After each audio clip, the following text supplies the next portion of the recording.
All right, mate. Big game for you this weekend, but another chance to increase your lead at the top of the table. Yeah, I think that coming out of the last cup game with a pretty strong win, I think we got some momentum to carry us forward into the next week.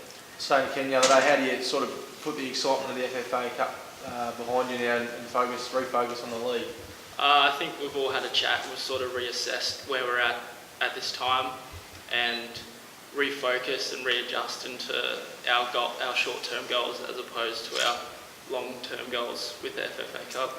Mixed fortunes against the Rangers this season, but going up there is always tough, I guess. Yeah, I think the first game wasn't our best. I think everyone was a bit lacking, and then I think when they came down here again, we really put it on and really stuck it to them, and obviously, got the result that we wanted. How do you think the team is travelling at the moment? Things couldn't be going too much better for you, I guess. Yeah, that's it. I think we've got the momentum of the last game going forward. I think our players are gelling quite well, and I think that we'll press on from here and get the result this weekend.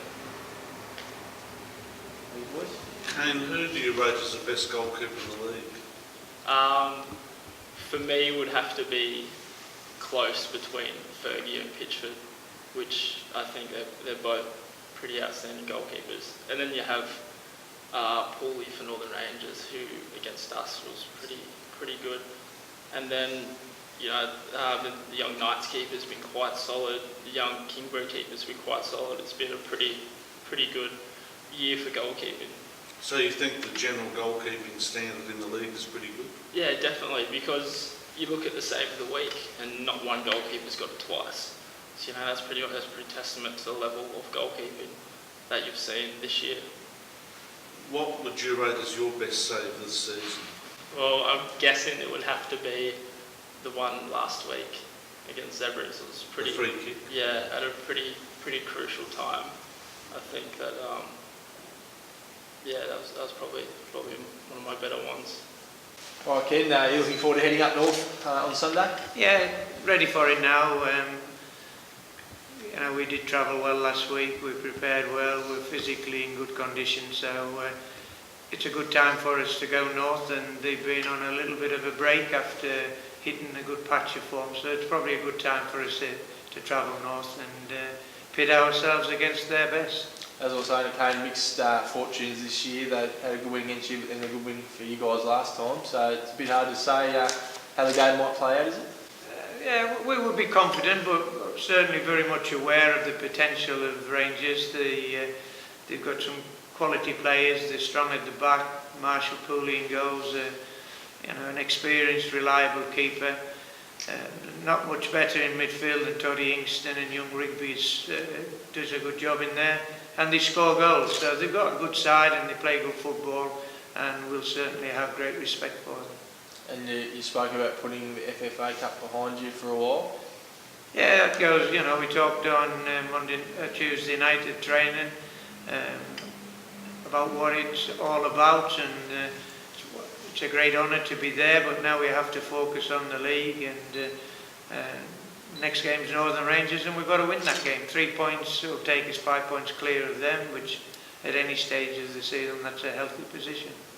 Do you have much contact with Melbourne Victory as a club at the moment? No. Is that disappointing? Yes. Would you like to have more contact with them, and do you think there should be with being the sponsor of the league? Yes. On a serious note, yes, I do. Maybe they need to be seen to take some players over on trials. There must be some that are close to their junior level, youth level, and perhaps just have a look at our players. And I don't know how best they can do it, but I think there should be a bit more involvement with the clubs. Do you think the change of hierarchy has affected it, Ken? Yeah, I think Wilson seemed to be really involved. Yeah, I think Mr. Wilson's a Tasmanian man as well, isn't he? Or he had business. Well, they both are. Both are, I think. Yeah. So that would be. Last year it was more prevalent. It was about the place. You knew about Melbourne Victory. This year it's been very quiet so far. I mean, I know the league's just restarting again, but there's not been a lot of action. But yeah, I'd like to see some of their coaches come over in the off-season and work with some of our better young players, and even have a workshop with the Victory League coaches, you know, just a little bit more involvement. And what's your prediction for tonight, Olympia Zebras? I mean, you'd obviously probably want Zebras to win. A draw would be all right. Now, I mean, Olympia are in good space at the moment. They're playing good football. Eduardo's come back and gives them a bit of creativity. It'll be interesting to see how Zebras bounce back if they have the injuries that they supposedly have with Clark and Page and people like that. Then it's going to be a hard slog for them tonight. So maybe if I was a betting man, my money would be on Olympia. Are you guys looking at recruitment in the state anymore this season? I don't think so. We have one major player from America that we've been, two from America that we've been looking at. But we feel if we can keep everybody fit, that our young players and the experienced players like Kane, Huey, Ludford, Liam, and those guys have done a really good job for us. And if we can just keep improving our fitness and the way that we're playing, I think we'll be okay. So the answer really is no, but I would never rule it out.